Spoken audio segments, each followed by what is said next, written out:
to, di ba? So, if ba nang hingi ng tinapay ang anak mo, bibigyan mo ba ng bato? If ba nang hingi siya ng isda, bibigyan mo ba ng ahas? Siyempre, hindi po. Pero tayong as sinners, alam natin kung ano yung mas mabuti. What more pa po yung Diyos natin na ating shepherd sa oras na ito. Amen po ba? Hindi niya ipagdadamot ang Holy Spirit na ibigay sa atin na siyang kailangan natin. So, sa oras na po ito, maaari na po tayong tumayo. So today, we are knocking on His kingdom. We are seeking His presence po. Sa pamagitan ng papuri at parangal lamang sa Kanya.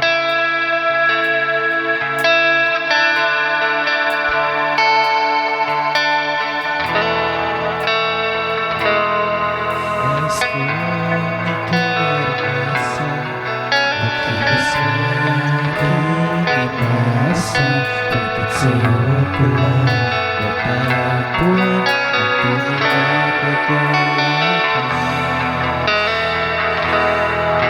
Nais ko ikaw maranasan, tibok ng puso ko ikaw lang, ang iyong bukas at kailanman at sa magkailangan. Walang hanggang kitang pupurihin, walang hanggang sasambahin. Yung laman ng puso ko ito ay mamalaki sa'yo. Walang hanggang kitang pupurihin, walang hanggang sasambahin. Yung laman ng puso ko ito ay mamalaki sa'yo.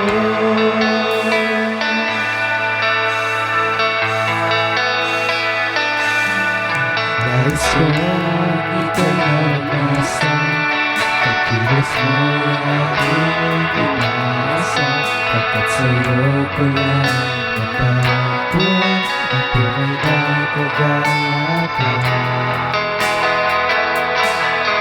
Nais ko ika'y maranasan, hilot na puso ko ikaw lamang, at iyong bukas at kailanman sa magkailangan. Walang hanggang kitang pupurihin, walang hanggang sasambahin. Yung laman ng puso ko ito ang mamalaki sa'yo. Walang hanggang kitang pupurihin, walang hanggang sasambahin.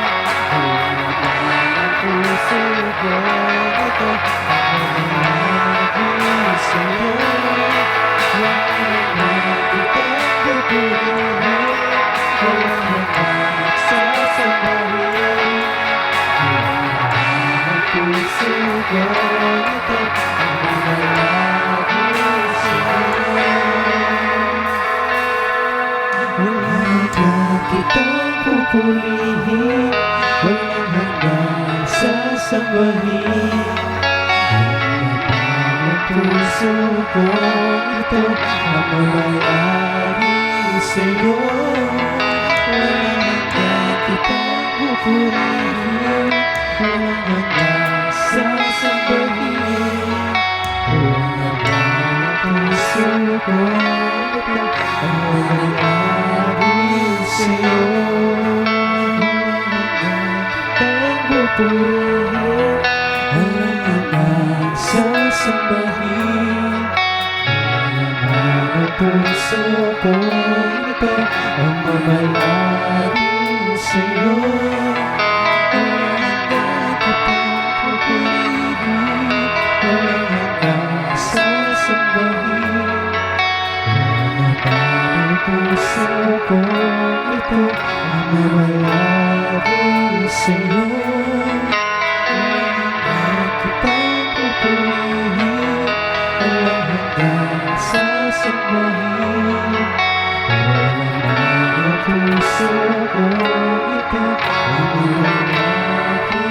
Buong naman ang puso ko, ito ang nalagi sa'yo.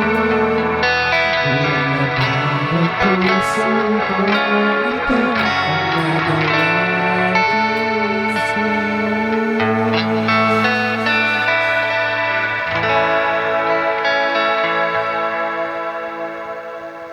Ang sabi po sa Santiago, chapter 1, verse 2 to 4, mga kapatid ko, ituring ninyong kagalakan ng inyong nararanasang iba't ibang pagsubok, sapagkat alam ninyo na ang pagsubok na inyong pananampalataya ay nagbubunga ng pagtitiis. At hayaang ganap ang pagtitiis upang kayo'y maging ganap at walang kakulangan. Mahirap isipin na ang pagsubok ay dapat ikagalang. Pero hindi dahil ito ay masaya, kundi dahil alam natin na kasama natin ng Diyos sa gitna ng mga pagsubok. Hindi tayo nag-iisa. Nandiyan ang Lord para tayo ay gabayan. Hinuhubog tayo upang maging mas matatag at ipine-prepare niya tayo sa mga bagay na greater na purpose na pinaplano niya sa mga buhay natin. Sa oras na ito, mga kapatid, inaanyayahan ko po kayo na manalangin. Hallelujah. Hallelujah. Father God, salamat po sa panibagong araw na ito at sa biyaya ng kaligtasan na inyong pinagkaloob sa amin. Kami po ay lumalapit sa iyo bilang iyong mga anak, sumasamba, nananampalataya, nagpupuri, at nagpapakumbaba sa iyong kadakilaan. Lord, patawarin mo po kami sa mga kasalanan na aming nagawa at sa mga bagay na hindi namin ginawa ayon sa iyong kalooban. Linisin niyo po ang aming mga puso at ihanda kami na tanggapin or upang tanggapin ang iyong mga salita. Panginoon, inaanyayahan po namin ang presensya ng iyong banal na Espiritu sa aming kalagitnaan, sa oras na ito at sa lugar na ito. Tanggalin niyo po lahat ng mga distractions. Alisin niyo po ang mga bumabagabag sa aming mga isipan upang ang focus namin ay mailaan po sa inyo. Panginoon, inaanyayahan po namin ang iyong banal na Espiritu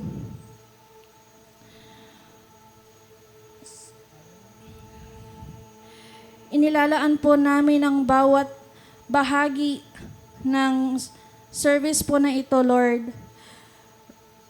Naway lahat ng awit at mga awitin ay maging taus-puso at maging kaaya-aya sa iyo at kalugod-lugod sa iyo, Panginoon.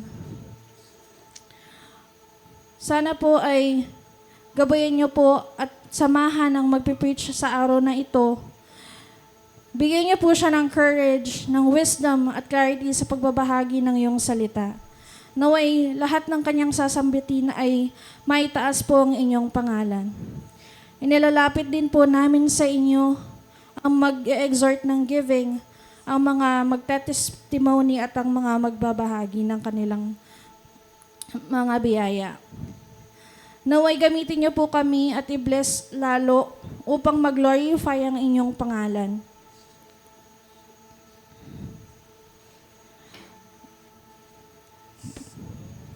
Palakasin niyo po ang aming pananampalataya at naway tulungan niyo po kaming isabuhay ang iyong salita sa aming pang-araw-araw na buhay. Gamitin niyo po kaming daluyan ng inyong pag-ibig at katotohanan. Ang lahat po ng ito ay aming ipinapanalangin sa ngalan ni Jesus, ang aming Panginoon at tagapagligtas. Amen.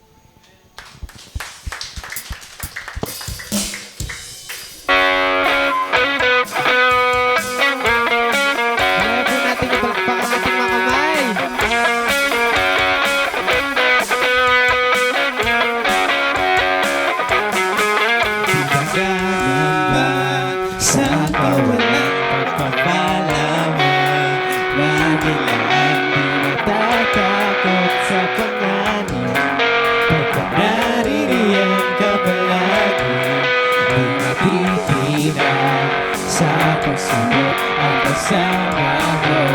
Lahat ng Diyos di mapipigil sa pag-awit pagkat ikaw ay mabuti.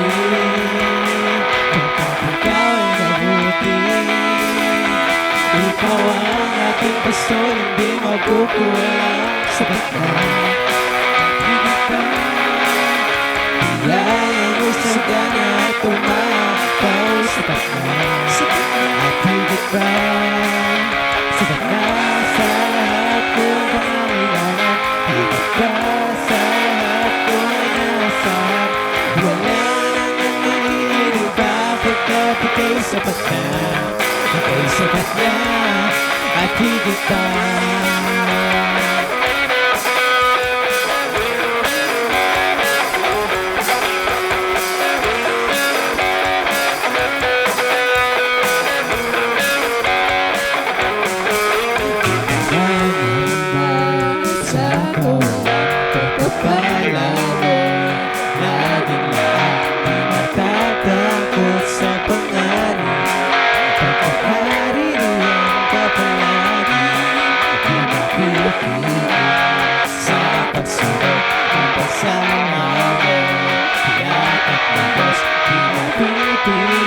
Sa pag-awit pagkat ikaw ay mabuti. Pagkat ikaw ay mabuti. Ikaw ang ating pastor, hindi magkukulang. Sapat na at higit pa. Biyaya mo sa gana at tumapaw. Sapat na at higit pa. Sapat na sa lahat kong pangangailangan. Higit pa sa lahat kong inaasahan. Wala nang mahilig pa pagkat ika'y sapat na. Ika'y sapat na. Ikaw ang ating pastor, hindi magkukulang. Sapat na at higit pa. Biyaya mo sa gana at tumapaw. Sapat na at higit pa. Sapat na sa lahat kong pangangailangan. Higit pa sa lahat kong inaasahan. Wala nang mahilig pa pagkat ika'y sapat na. Ika'y sapat na. Ikaw ang ating pastor, hindi magkukulang. Sapat na at higit pa. Biyaya mo sa gana at tumapaw. Sapat na at higit pa. Sapat na sa lahat kong pangangailangan. Higit pa sa lahat kong inaasahan. Wala nang mahilig pa pagkat ika'y sapat na. Ika'y sapat na. Let's sing! Ikaw ang at higit pa.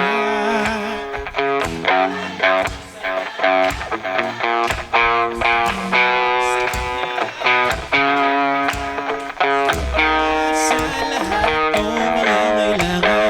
Higit pa sa lahat kong inaasahan. Wala nang mahilig. Mas malakas ka po. Sapat, ika'y sapat na. Ika'y sapat na. Ikaw ang aking pastor. Ikaw ang aking pastor.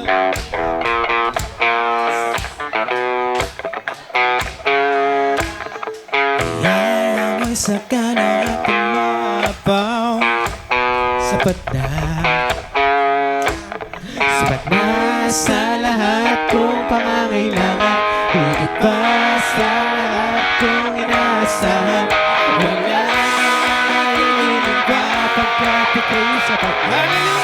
Ika'y sapat na. Ikaw ang aking pastor, hindi magkukulang. Sapat na at higit pa.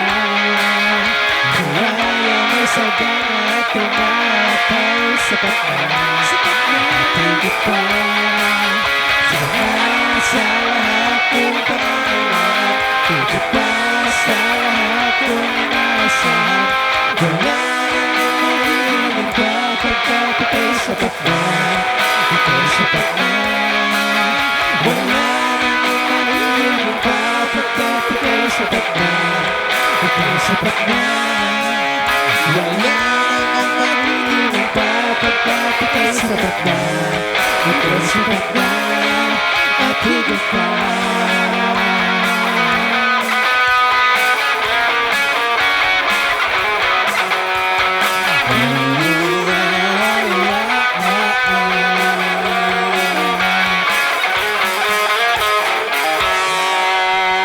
Praise you, Jesus. Hallelujah.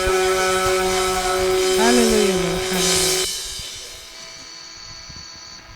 Come on, church. Let us open up our lips for the Lord. Hallelujah. Hallelujah. Hallelujah. Hallelujah.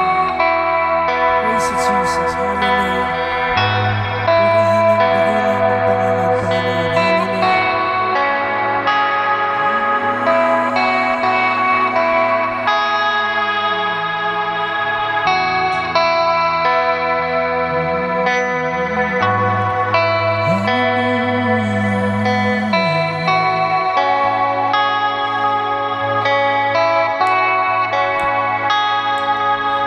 Habang nakita mo na sa akin ay ninais mo, di ko inakala ko ang pinili mo.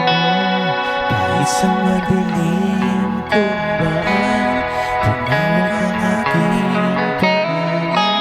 Inakin ang kasalanan ko, kahit di ko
puso ko ikaw.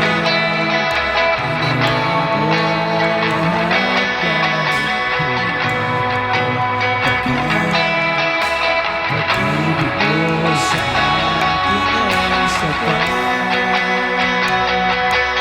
Sa'yo ka, ako'y pinag-ibig. Sa'yo ka, puso ko ikaw.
Isang pinaharap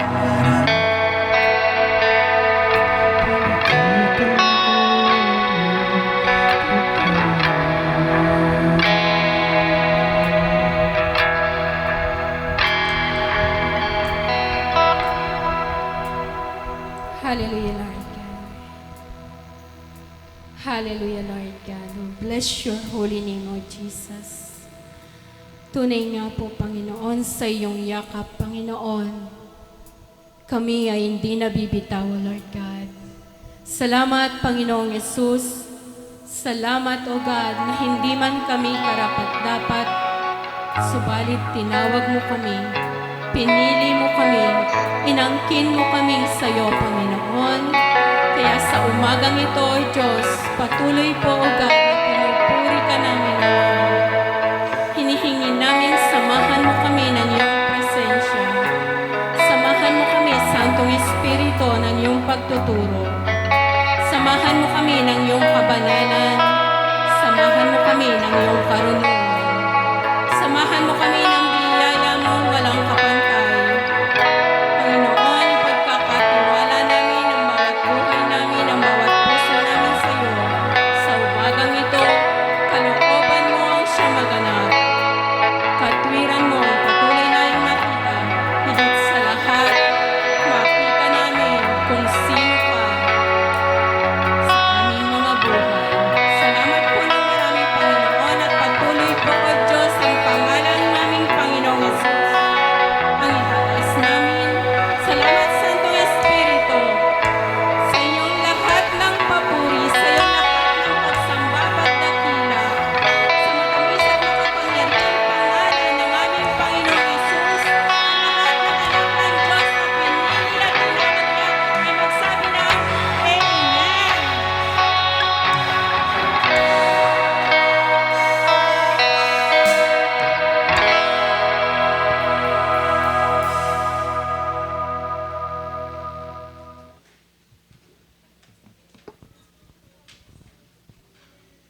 Amen. Praise God. Isang mapagpalang umaga po. Maya po nga ba kaya katamongan? Maya po nga ba po. At welcome back mga kapatid. Nandito naman tayo Sunday, third Sunday of the month of April. And sa may mga bagong mukha po tayo, welcome po brother. And sa mga sister, welcome po sa ating church sa umagang ito. Ito po ang Lord of the Nation Church San Roque Chapter. Na kung saan po ay pinag-aaralan po namin is the Bible from Genesis to Revelation po. At we are a worshiping God, God-seeking people. And kami rin po ay nais naming maabot hindi lang kami kung hindi lahat ng taong ninanais po ng Diyos na mahabot po ng kanyang salita. Purong-purong salita lang po ng ating Diyos na buhay. Salamat mga kapatid. Kamusta na ulit tayo? Ay, tahimik na. Okay lang. Ayos lang daw, sabi ni Brother Russell. Kamusta kayo? Ano nga po pala yung topic po ni Pastor last time? Ay, hindi na ni Lolo. Saan si Sister Angelita? Anong topic? Sinong nandito last week? Ano po yung title ng kay Pastor? The Light of the World. At ano nga po, sabi nga po bigyan ko lang ng konting background na po, yung naging topic na Pastor, no? At ang nasa series po pala tayo ng The Book of John, na kung saan po ay ang magpinakanin po natin is to bring the people to Jesus. Yun po yun. And in this time po sa ating series, nandun po tayo sa I am. Kung sino po ang ating Panginoong Yesus. Sa pagkakalam ko po, nandito na tayo sa apat na I am. Ang mga I am na sinasabi dito is kung paano ipinakikilala ng Panginoong Jesus ang kanyang sarili. Sabi niya, sa una nating napag-aralan is, sabi doon sa, I am the bread of life. Ano yon? Yung time na sa John chapter 6, yung time po na kung saan ay pinakain niya yung 5,000 tao. Ano niya sinabi? Ako ang tinapay ng buhay. Pangalawa is the light of the world. Sino yung ng prison? Si Sister Ses, no? Si Brother Russell muna kasi nag-ano sila. I am the door. Siya ang pinto. Ang Panginoong Yesus ang pinto. Tapos sumunod si Sister Ses, are you blind? Kung saan, He is the light. Na siya yung liwanag. Kaya, natandaan nyo ba yung you are blind? Are you blind? And yun po yun na He is the light. The third one is, He is the door. And ang pangapat po ngayon na kung saan ay ang sabi niya is the good shepherd. Na kung saan ay makita natin sa John 10:1-18. Mari po ba tayong tumayo at basahin ang banal na salita ng ating Panginoon? Sabi doon, I tell you the truth, anyone who sneaks over the wall of a sheepfold, rather than going through that gate, must surely be a thief and a robber. But the one who enters through the gate is the shepherd of the sheep. The gatekeeper opens the gate for him, and the sheep recognize his voice and come to him. He calls his own by name and leads them out. After he has gathered his own flock, he walks ahead of them. They follow him because they know his voice. They won't follow a stranger. They will run from him because they don't know his voice. Those who heard Jesus use this illustration did not understand what he meant. So he explained it to them. I tell you the truth, I am the gate for the sheep. All who come before me were thieves and robbers, but the true sheep did not listen to them.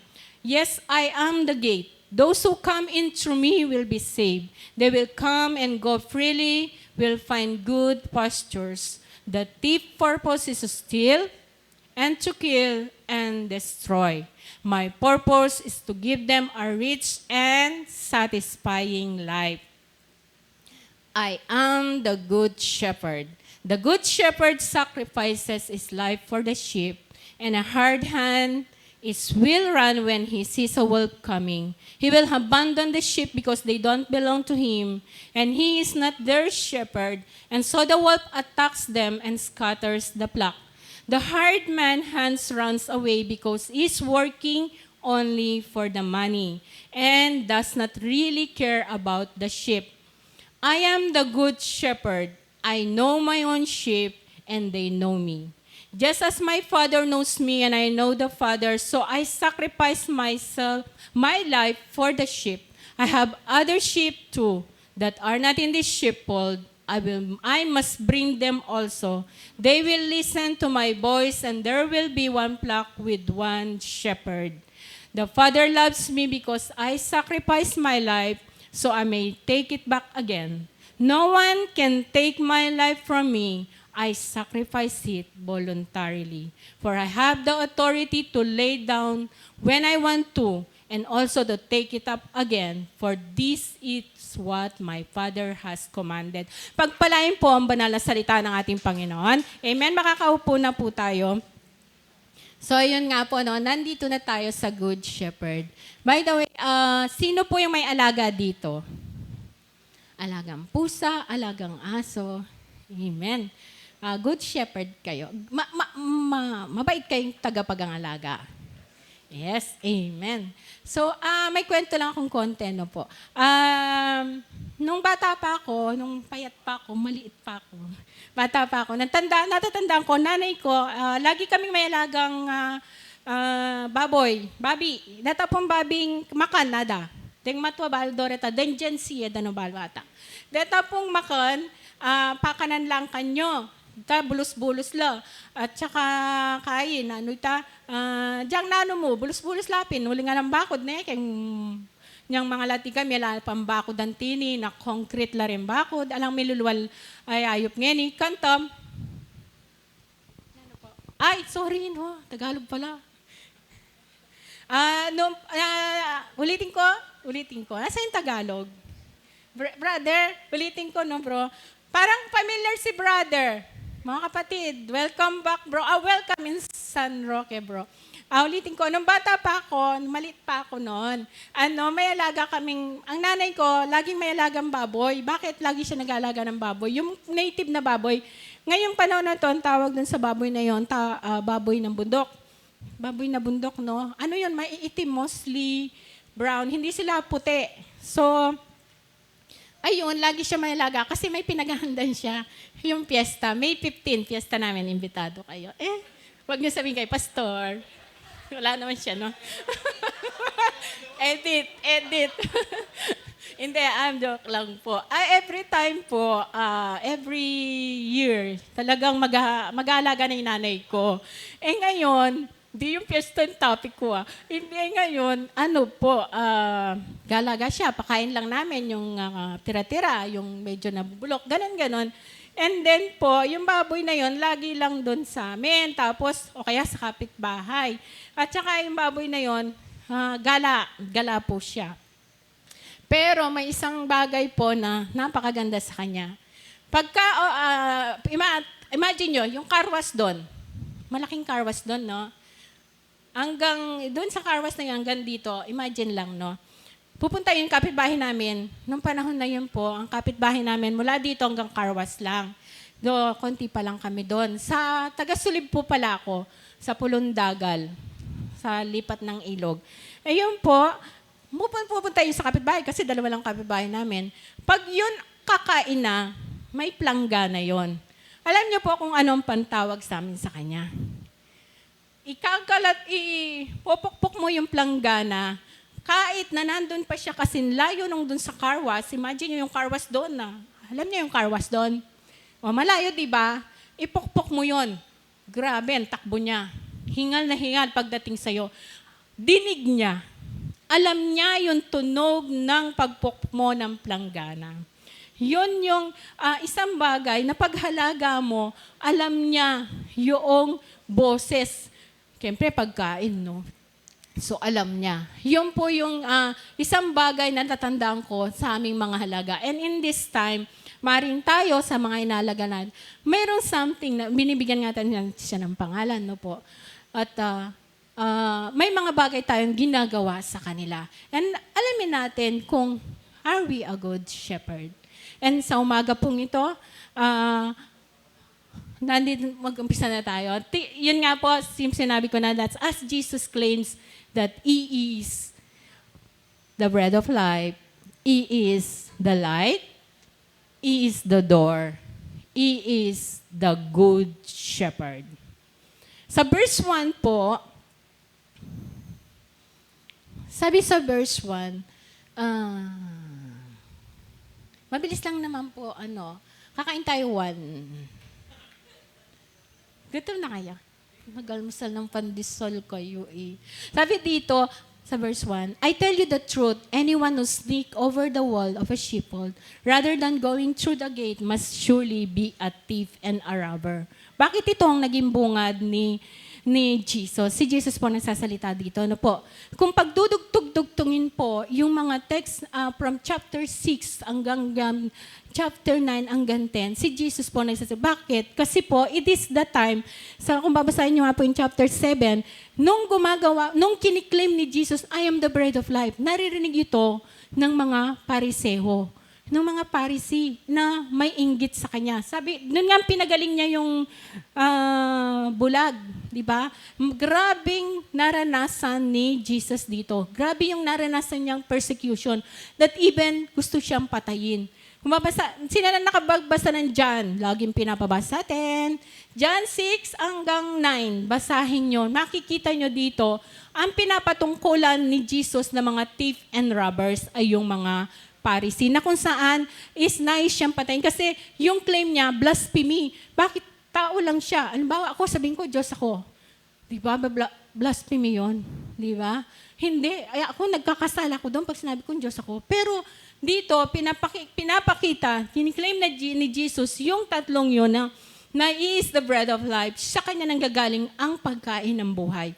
And then, nung pinagaling niya nga yung bulag, doon siya lalong pinersecute. Kaya dito tunay ni Jesus yung sinasabi niyang a thief and a robber. Kaya dito niya ipakikilala kung sino siya bilang isang shepherd, pastol. Amen po? By the way, pag sinabing, bakit sheep? Sabi nga, kasi po, dito ba nakakita kayo ng tupa? May nakakita ng tupa dito? Sa mga farm no po, meron. Ako, matagal na yung elementary pa ako, dyan sa San Antonio, sa San Antonio, sa Central School, meron. Ang dungis niya, isang tupa lang. Pero nung nag-abroad ako, doon marami. Kasi sa Middle East ang tupa na nakatira yan sa disyerto. So, ang tupa din, masarap kainin, lalo yung papaitan. Makain kayo nun? Tsaka kaldereta. Oh. Ayun, mahal din yung tupa doon sa... Pero dito, nakakain ako last time, masarap din, may naghalaga. So, pero yung normal na tupa ngayon, hindi ko na masyadong nakikita. Tingnan natin kung ano nga ba yung mga tupa. Di ba sabi ko nga yung baboy ko, pag narinig yung kalatok ng bilis ng takbo. Yung tupa, ayan po sila, na. Parang kambing, pero mabait sa kambing. Ayun po. Tapos, sabi dito nga, di ba, sa Psalms 81, please, O shepherd, you lead Joseph's descendants like a flock, who God enthroned above, the carrying display your radiant glory. Pinakikita dito na ang mga Israelita ay mga tupa ng Diyos. Amen? So, sabi ko, balik tayo konti. Ano yung characteristic ng tupa? Sa malayo daw, maganda sila, cute. Sino yung tupang cartoons? Kilala ko dati, ngayon hindi ko na. Mayroon ako sinusubaybayan na kasi si Gab, mahilig sa cartoons noon. So, nakikisubaybay ako. Ang ganda nila.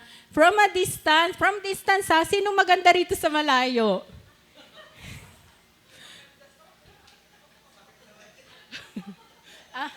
Ayun na to. Ginigising ko lang kayo. But closely, they are ugly. Pati nga ng ugly. Ayun, no. Takot naman. No. Ugly sila. Hey, cute sila sa pero pangit po sila sa malapitan. Naku, tayo hindi, no? Magandahan, malayo at malapitan. Sige, Patsis. Tapos, sabi niya, they have limited perspective. Limited perspective, kung anong sinabi, lagi daw po yung nakayuko. Laging damo ang tinitignan niya. Lagi lang yung nakayuko, kain. Parang kokonti lang yung ginagawa yan, ninanais niyang gawin. And they are fearful. Takot sila. Malayo sila. Matatakutin sila. Kung matatakutin ka, kailangan may bantay ka, no? So, yun po yung mga sheep. Pero mayroon silang unique call. They recognize the shepherd's voice. At saka po, napakalinaw daw po ng pandinig at mga mata nila. Tayong mga generation, malinaw pa ba yung mata natin? Amen. Opo, syempre. Tsaka malinig pa ba yung pandinig natin?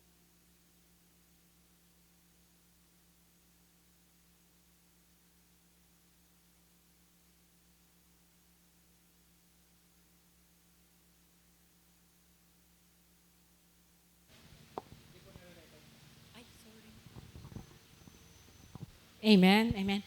So, nakita natin yung kung ano yung mga tupa at bakit sila yung pinili ng Diyos na ikumpara, di ba? Ikumpara sa atin bilang mga tupa ng Panginoon. At dito natin malalaman, sabi nga, cute. So, hindi tayo cute, no? Sa malapitan, malayuan lang, no? So, but pero mayroon dito yung pangapat, sabi nga is, they have a unique call. Mayroon kakaibang pagkatawag sa atin at mayroon silang malinaw na mata na kung saan mabilis silang sumunod. Kaya tinan ko, malinaw pa yung mata. Mabilis ba tayo sumunod? Pag sinabi ng ating pastol, sinong pastol nga natin dito? Pastor Romel. O sige, alamin natin kung si pastor ko, yung pastor, kung good shepherd siya, puti wala si pastor. Amen. So, punta na tayo ngayon kung pinakita natin kung ano yung itsura at character ng isang sheep. Alamin naman natin ngayon ay yung ating shepherd. Bakit po siya tinawag the character of the Good Shepherd. Tanda ko, pag sinabing the, sabi ni Sir Asay, siya lang. Siya lang dahil the Good Shepherd. Hindi yun mali yun. O pa, may A. Pero itong pag sinabi mo the, siya lang, nag-iisa lang siya. Amen po ba? Siya lang po ang Good Shepherd. Sabi po sa John 10:2-3, but the one who enters through the gate is the shepherd of the sheep. The gatekeepers open the gate to him, and the sheep recognize his voice and come to him, and he calls his own by name and leads them out. Ano makikita nating unang character po dito ng he knows his sheep? Kilala niya po ng shepherd ang kanyang mga tupa. Sabi din sa Isaiah 43:1, but now, O Jacob, listen to the Lord, who created you, Israel. O Israel, the one who formed you, God. Do not be afraid, for I have ransomed you. I have called you by name, and you are mine. Amen po. Naisip niyo po ba na kayo ang tupa? Naisip niyo po ba na kilala kayo ng shepherd niyo? Huwag mo natin isipin si pastor.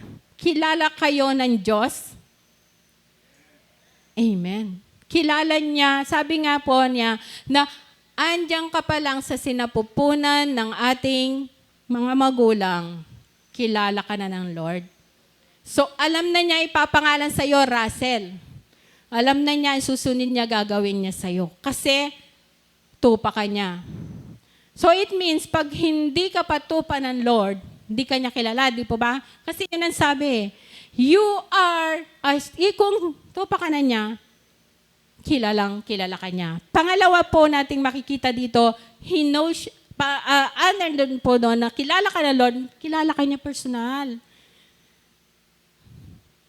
Sabi sa Psalms 139 verse 4 po, O Lord, you examine my heart and know everything about me. You know when I sit down or stand up. Alam ng Lord yung puso mo ngayon, kaya wala tayong maitatago. Alam niya lahat patungkol sa atin. Alam niya ang pagtayo, alam niya ang paghupo natin. Kaisipang meron tayo sa oras na ito, alam din niya. Alam niya sa bawat yugto po ng buhay natin, nalalaman ng Lord. Kasi kinihate niya tayo at tayo ay kanyang mga tupa. Amen? Balik po tayo sa natin. Balikan natin yung pangalawa po is, hindi po, doon sa character, ayan. And you knows by name, sinabi ko na, and he loved them as his own. Tayong mga nag-aalaga ng tupa, di ba mahal natin yung alaga natin? Si Luna, mahal na mahal yan ni Ate Ces. Ako may alaga kaming pusa, si Ballerina. Kahit makulit, mahal na mahal siya. At lalo na yung aso ko, si Martina.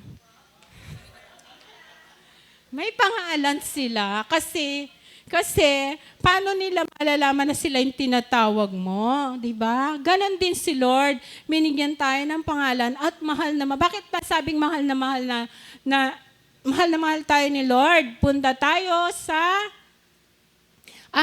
the sheep knows his voice. Sabi ko nga pag sinawag ko si Martina, pag tinawag ko yung aso ko, Martina, kahit nasa kapitbahay, alam niya.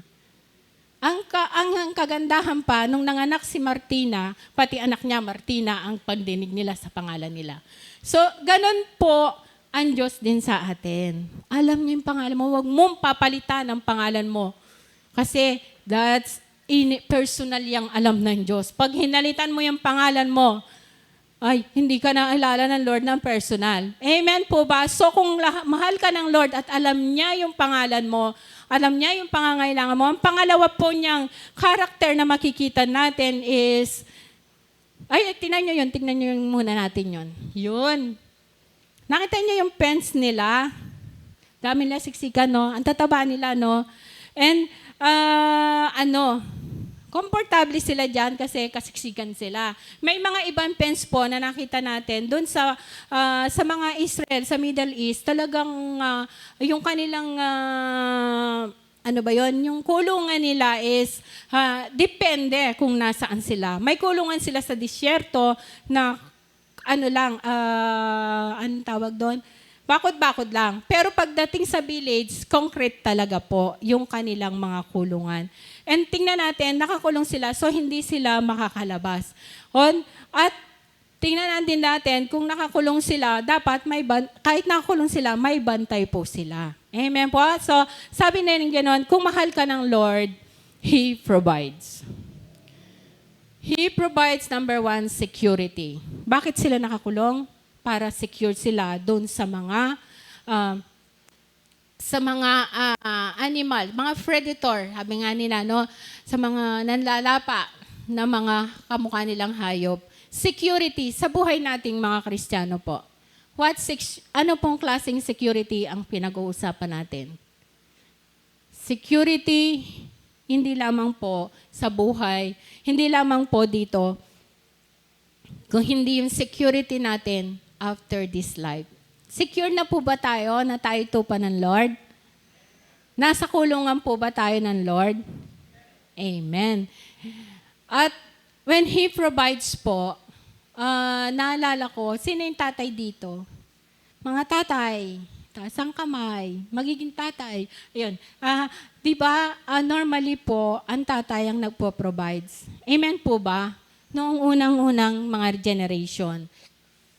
But this time, pati mga nanay. Pero kahit na po nung unang-una, ang mga nanay nagpo-provide na rin. Kasi paano magiging maayos yung buhay ang yung tahanan mo kung hindi ka nagpo-provide ng pag-aayos, kung hindi maayos, masinop ang tahanan mo. At sa ama naman, paano ang yung mga anak makakatapos ng pag-aaral? Paano yung mga anak kakain? So, ganun din po ang ating Diyos amang nasa langit. He provides everything. Una nga yung security natin sa kalangitan at maging yung security natin dito sa mundong ito. Amen po ba? Sinong secure na alam mo na nandyan si Lord ay kahit may problema ka is okay ka lang. Tulad nung, amen, tinaas niya kasi yun yung rema niya kanina ni Sister Joy. Di po ba? Pag po tumagal tayo sa Lord, pag alam mo, you confident ka na ikaw ay under the shepherding of Jesus, mayroon kang seguridad. Mayroon ka pong seguridad, sabi niya. And then, leadership. Sabi ko nga kanina, yung pong tupa is, bakit sila pinili? Kasi masunurin sila. Balikan po natin. Sabi nito, balikan natin, the Lord is my shepherd. Paborito ko po ito actually. Pag wala akong benta. Doon sa pwesto ko. Punta kayo sa pwesto ko. May balot pizza, bibingka. At saka, leche flan. Ayun. Sabi niya, the Lord is my shepherd. I have all that I need. All that I need. Security, pagkain mo man, damit mo man yan, tahanan mo yan. Ipoprovide niya. And then sabi niya, He lets me rest in green meadows. Kang pinag-usapan nito, Topa, green meadows. Sinong may mga trabaho dito? Lahat tayo, di ba? Praise God. Matanda na po ako, pero nagtatrabaho pa kasi binibless ako ng Lord for that job. And then, He leads me beside peaceful waters. Ang mga tupa po, laging kailangan yan ng naglilid sa kanila. Kapag walang naglilid sa kanila, hindi po sila umaakbang. Kaya, yung pong pastol, lagi pong yung pag-umaga, pakakainin yan, ilalabas yan sa kulungan. Ililid niya yan doon, sabi nga, peaceful stream. At ito'y nagbibigay ng ginaguide niya doon sa tamang daan. Tayo po ba ay nasa tamang daan? Tamang daan kay Kristo? Huwag niyo isipin yung tamang daang iba, ano po? Amen po? Alam niyo po ba na may ang naglilid sa atin ay nasa tamang daan? Amen. Amen po. Si Jesus po ang naglilid at through our leaders, through our pastor. Amen po. So may 1 point na si pastor. Nililid po niya tayo sa tamang daan. Oy, meron pa. Pinapakain niya tayo, di ba? Provision from the Lord. At yun po, 2 point na, no? Kasi galing din kay Lord yun. Di naman gagawin ni Pastor yon kung hindi siya kung hindi siya pinoprovide ng Lord. At yung makita natin na even when we walk through the darkest valley, I will not be afraid. For you are close beside me, your rod and your staff. Balikan nga natin yung picture na may tungkod. Ayun. Yung rod and staff. Ang cute ng ship. Yung rod and staff. Yung rod daw po. Yung rod at saka yung staff. Yun daw pong may ganyan. Pag nahuhulog yung tupa dun sa bangin o naliligaw siya, ginaganon, pinababalik. And yun naman pong staff niya, yung tungkod, and hindi ko alam kung magkamali ako, kung nga lang rod and staff. Yun po, yung panglaban niya nung shepherd doon sa mga nais na kumuha. Makita nyo dito yung kung paanong protektahan ng isang shepherd ang kanya pong mga tupa. May panlaban. Even us po, kung titignan natin, ano yung rod at ano yung stop na sinasabi dito? The Word of God. Kung wala pong Word of God na naibibigay sa atin, hindi tayo lalakad na maayos. Walang magtatapik sa'yo.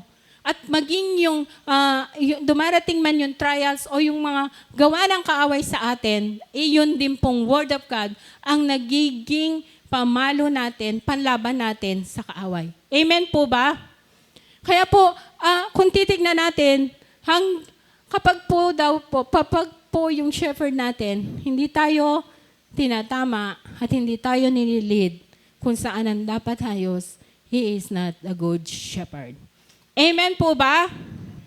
Amen. So, makita natin, he provides security, leadership, and life. Sabi po sa John 10:10, the thief purpose is to steal, kill, and destroy. My purpose is to give them a rich and satisfying life. Sa mga ibang translation po, the thief cometh to steal, to kill, and destroy, that I am come, sabi ni Jesus, that you may have life and made it abundantly. Isang lubos na biyayang buhay. Biyayang buhay na sa panahon po ito, napaka po ng satisfying life. Satisfied na po ba tayo? Are you satisfied? Hindi ko sinasabing satisfied ka lang nakaupo dyan kasi may plano si Lord. Ang satisfied na ang lahat mong pangangailangan, alam mo na ang Diyos ang magkakalob sa'yo. Amen po ba? Na hindi ka mabababag. Kasi sabi niya, I have come. My purpose. Ang purpose niya sa'yo, kapatid, na kahit may problema ka, bibigyan ka pa rin ng kagalakan. Minsan nga, hindi nga alam ng iba na may problema ka, di ba? Kasi malusog ka. Amen? Sino yung malusog? Pagpala, na ba yan? Matuwa ka dahil malusog ka. Natawa na naman si brother. Okay, ako masaya kung malusog ako ni. Amen po ba? Matuwa tayo, malusog tayo kasi, ano ba yon? We have a satisfying life. At ang pangatlo is, He lays down His own life. Eto na po. I am the good shepherd. The good shepherd sacrifices life for the sheep. A hard hand will run when he sees a wolf coming. He will abandon the sheep because they don't belong to him. And he is not their shepherd. And so the wolf attacks them and scatters the flock.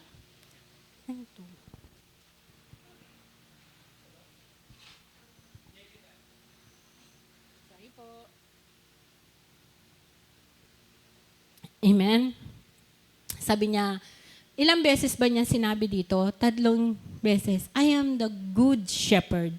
The good shepherd sacrificed his life for the sheep.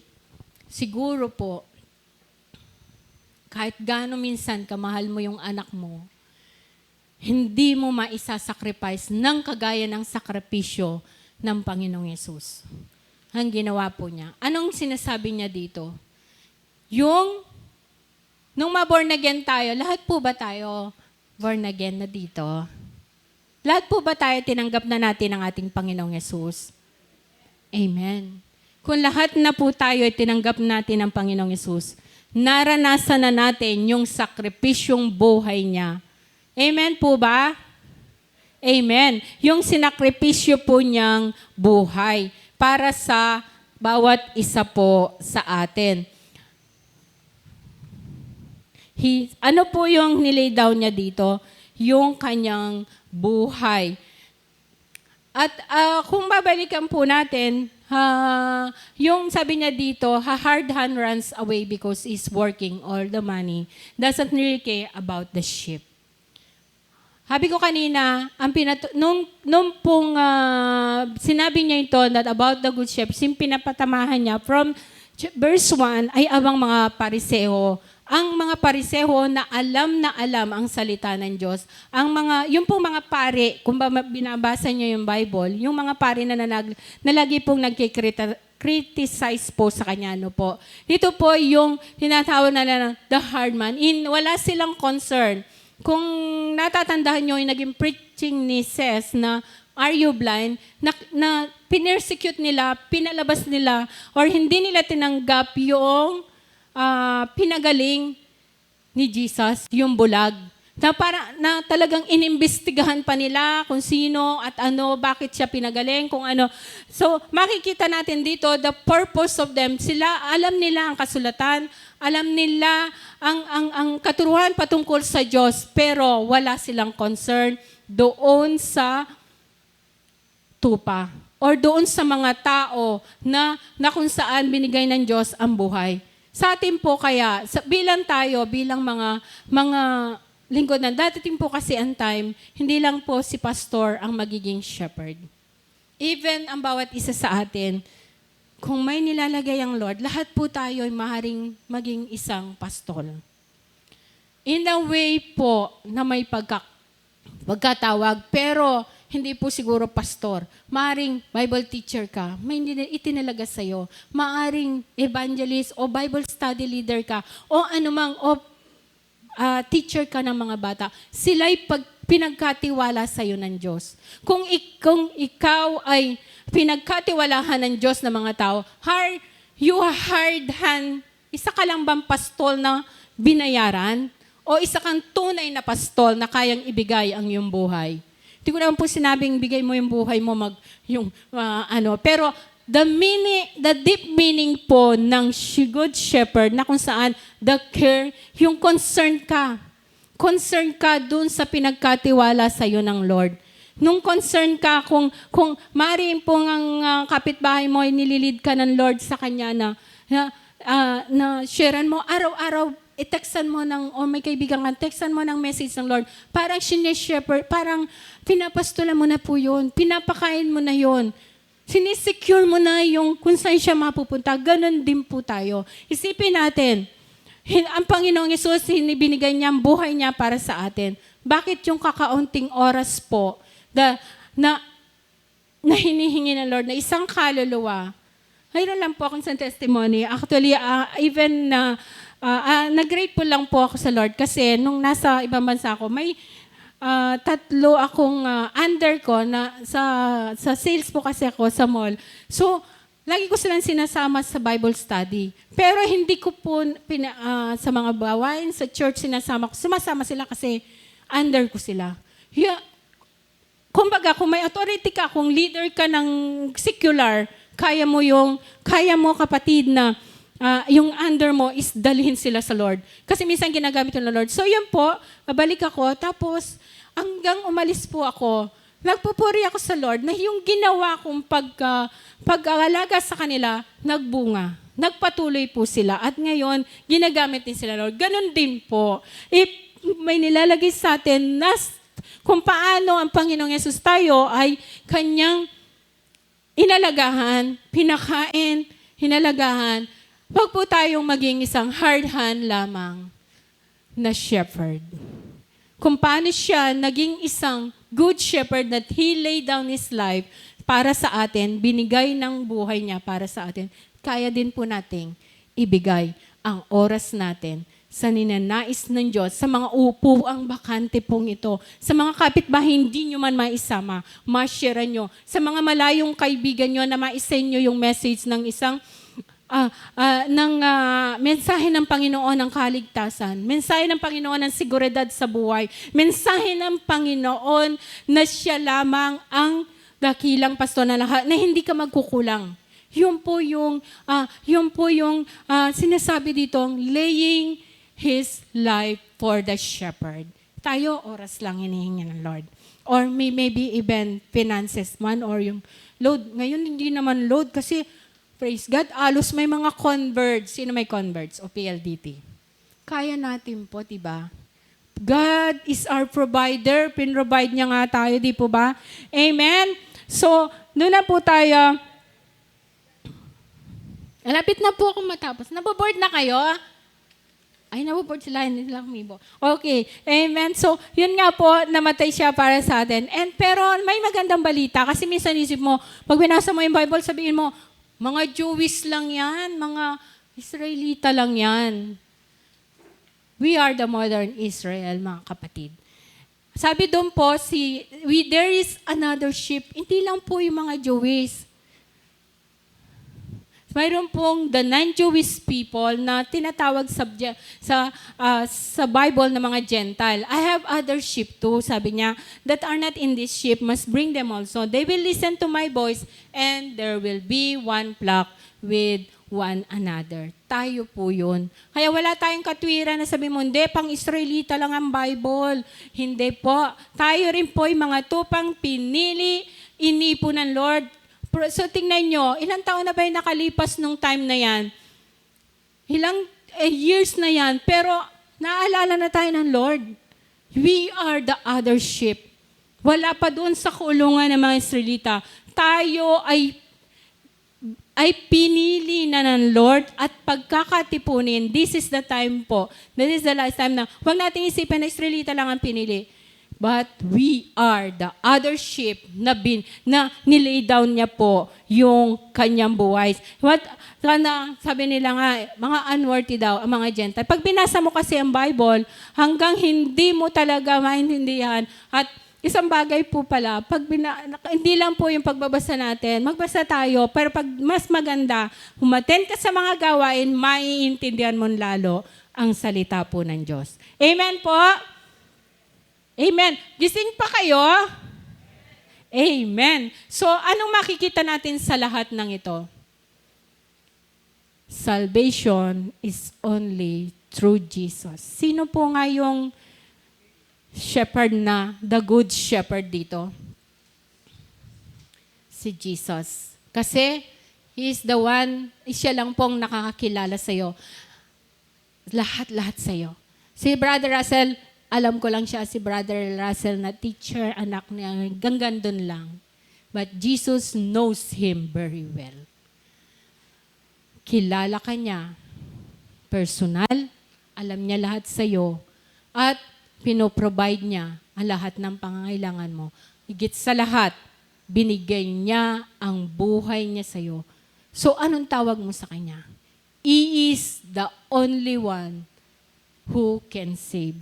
Siya lang po, that through Jesus Christ, we have salvation. And only Jesus Christ is the good shepherd. Kaya mga kapatid, ano pa po ba ang isa pang matinding malalaman natin dito? Sabi nga niya, ang buhay, sabi nga kanina, yung mga pariseo po, dahil siyang patayin, di ba? Anong sabi niya po sa verse 17 and 18? Malapit na po tayo. The Father loves me because I sacrificed my life so I may take it back. No one can take my life from me. I sacrifice it voluntarily. For I have authority to lay it down when I want to and also to take it up again. For this is what my Father has commanded me. Siya lang. Walang sino man kahit ano yung pong balakin ng mga parinoon, ng mga pariseo, ng mga nag-aaral ng salita ng Diyos is hindi nila kaya pong padin. Dahil siya lang ang may authority, ang Ama at siya lang ang may authority na kunin ang kanyang buhay at ito ay ibalik. Yun po ay matibay na sino ngayon ang Good Shepherd? Anong kapangyarihan po meron ang Panginoong Yesus sa buhay po natin? Na siya lang ang kayang buhayin ka, na siya lang ang kayang muling buhayin ka. Buhayin ang Espiritu mo, buhayin ka sa darating na panahon, kapatid. Kaya, saan pa tayo? Are we a sheep of the Good Shepherd? Amen. Kung ikaw ay tupa na, bilang panghuli po, kung ikaw ay tupa na ng lingkod na Diyos na buhay, kung ikaw ay tupa na ng mabuting pastol, kapag tinawag ka, lumapit ka. Dahil hindi ka niya tatawagin kung hindi ka niya kilala. At kapag ikaw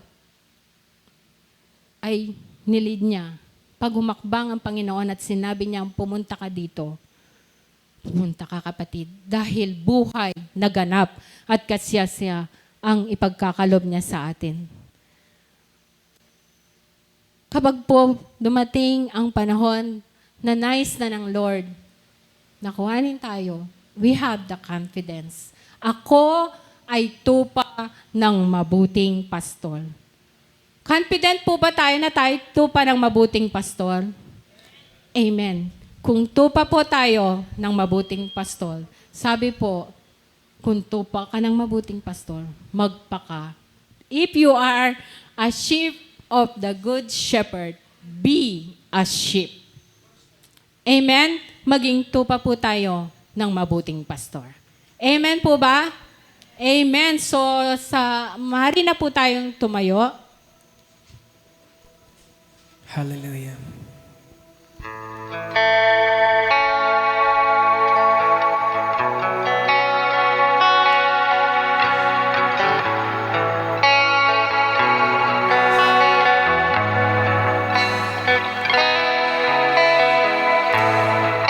Tayo pa inawin.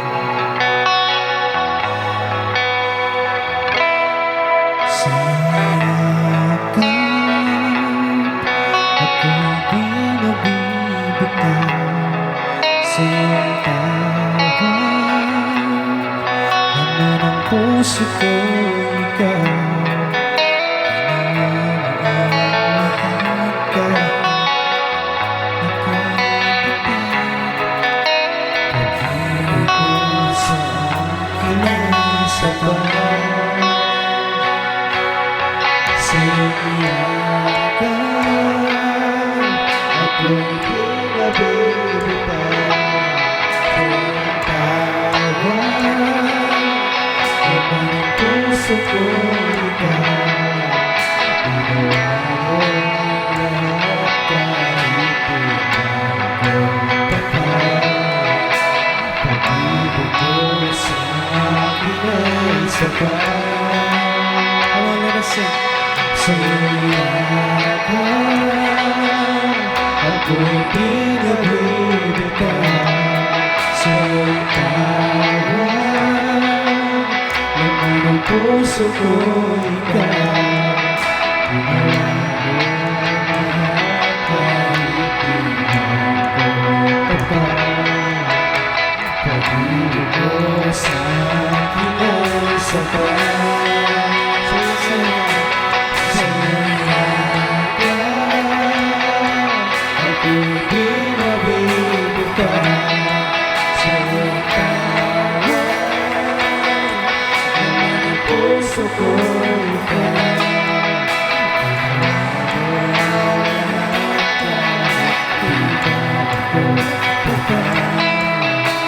Pag-ibig ko sa akin ay sapat.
yakap, sa yakap, ako'y pinabibitaw sa iyong kawan. Laman ang puso ko ikaw, ginawa mo lahat kahit di man ako tapat. Pag-ibig mo sa akin ay sapat. Isa pa po, sing. Sayakap, ako'y pinabibitaw sa iyong kawan. Laman ang puso ko ikaw, ginawa mo lahat kahit di man ako tapat. Pag-ibig mo sa akin ay sapat. Sayakap, ako'y pinabibitaw sa iyong kawan. Laman ang puso ko ikaw, ginawa mo lahat kahit di man ako tapat. Pag-ibig mo sa akin ay sapat. Sa iyong yakap, ako'y pinabibitaw sa iyong kawan. Laman ang puso ko ikaw, ginawa mo lahat kahit di man ako tapat. Pag-ibig mo sa akin ay sapat. Hallelujah. Hallelujah, Lord. Tunay nga po, sa iyong yakap kami ay hindi bibitaw, O Lord God. Dahil hindi man kami karapat. Dapat, Panginoon, hinari mo kaming iyong mga tupa. Hinari mo kami sa iyo, Panginoon. Kaya, Panginoon, salamat, O Diyos, sa iyong ginawa. Salamat, O Lord God, na naging mabuti kang tupa sa amin. Naging mabuti ka, Panginoon, na pastol sa amin. Salamat po, Panginoon, sa puso ng bawat isa, O Diyos, na tinatanggap namin bilang iyong mga tupa, Panginoon, na kami, O Diyos, ay susunod sa bawat tawag mo, O God. Napakikinggan namin ang iyong boses, Panginoon, at patuloy, O Lord God, natatanggapin namin ang biyaya, O Diyos. Biyaya, Lord God, ng isang mabuting tupa, Panginoon. Patuloy mong pagpalahin po, O Diyos, ang iyong mga anak, Lord, at patuloy na maranasan namin, O Diyos, ang kasaganahan ng biyaya mo. Salamat po ng marami, Panginoon, sa bawat buhay namin. Pagpalain mo po kami, Panginoon, at patuloy nais po naming sumunod sa iyo. Nais po naming laging marinig ang boses mo, Panginoon. At nais namin, O God, manatili, O Diyos, sa iyong gabay dahil ikaw ang aming pastol, hindi kami magkukulang. Ama, sa iyong papuri, pagsamba, pagdakila, pagluwalhati sa matamis at makapangyarihang pangalan ng aming Panginoong Yesus at sa patuloy na pakikipisan ng iyong Santong Espiritu, maingat po namin ibabalik sa iyo lahat-lahat ng papuri, pagsamba, pagdakila. In Jesus' name we pray, Amen. Amen. Tunay nga pong napakabuti ng ating Panginoon na sa kabila ng ating mga pagkukulang at mga pagkakamali, ay siya pa din ang ating mabuting pastol. Hindi niya tayo pinapabayaan, always secured, and nililid niya tayo sa anumang aspeto ng ating buhay. Ngayon naman po ay dumako tayo sa ating exhortation of giving. Sis Eunice. Amen. Isang pinagpalang umaga po sa ating lahat. So ngayong umagang pong ito, gusto kong gamitin natin yung imagination natin. Right? So, imaginein po natin na meron tayong hawak sa kamay natin na isang buto. Sige, magsip tayo ng maliit na buto. Buto siguro ng orange or ng kalamansi. Isipin natin nasa palad natin siya. Di ba ang buto ng kalamansi or ng orange maliit lang? Imagine natin meron tayong isang buto ng kalamansi. Yes, maliit lang siya. Simple lang siya na buto. And minsan parang insignificant siya. And minsan maiisip natin na ano kayang kayang gawin ng maliit na buto na ito? Right? And if ikikip po natin sa kamay natin yung seed na ito, kahit ilang years mong hawakan yan, ilang months, days mong hawakan yan, mananatili pa din siyang buto. Amen?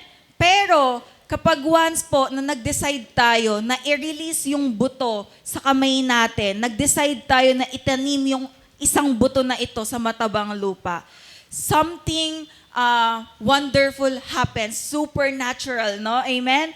So, in fact po, tayo kapag yung buto, no, nag-decide tayo na i-release siya sa kamay natin, parang, syempre nakasanayan na natin na hawak natin siya. And then one time, i-release natin siya sa kamay natin, parang ma-feel natin na, ay, parang may nawala sa akin. Amen? It feels like you lost it. Pero hindi po natin alam, beneath that surface po, na tinanim natin na buto, something is happening sa ilalim ng lupa na iyon. Amen? Tumutubo, no, nag-grow yung isang buto na yon, and pwede siyang mag-multiply. So, and paglipas ng ilang taon, no, it doesn't just come back as isang buto na lang. Amen? Isang puno na siya. Ne? Ang tawag nito? Pwede ka nang mag-harvest. Amen? So, ganun din po, same principle din po sa ating pagbibigay ng ating tithes and offering. Amen? When we give something, minsan, pag nagbibigay tayo ng ating tithes and offering, sometimes, parang nafe-feel natin, we are losing something eh. Diba? Kasi, imaginein mo yung pera nasa palad mo, tapos nag-decide ka na magbigay sa Lord. Literally, mawawala yung pera sa kamay mo. Pero let us remember po na sa kingdom po, sa kaharian ng ating Diyos, never tayong nakaka-lose. Amen? Sabi po dito, sometimes we feel like losing something. Like yung money po na nawala sa atin. But giving is not losing po sa kingdom ng ating Diyos because we are planting. Amen? We are planting something. Sabi po sa 2 Corinthians chapter 9 verse 6, whoever sows generously will also reap generously.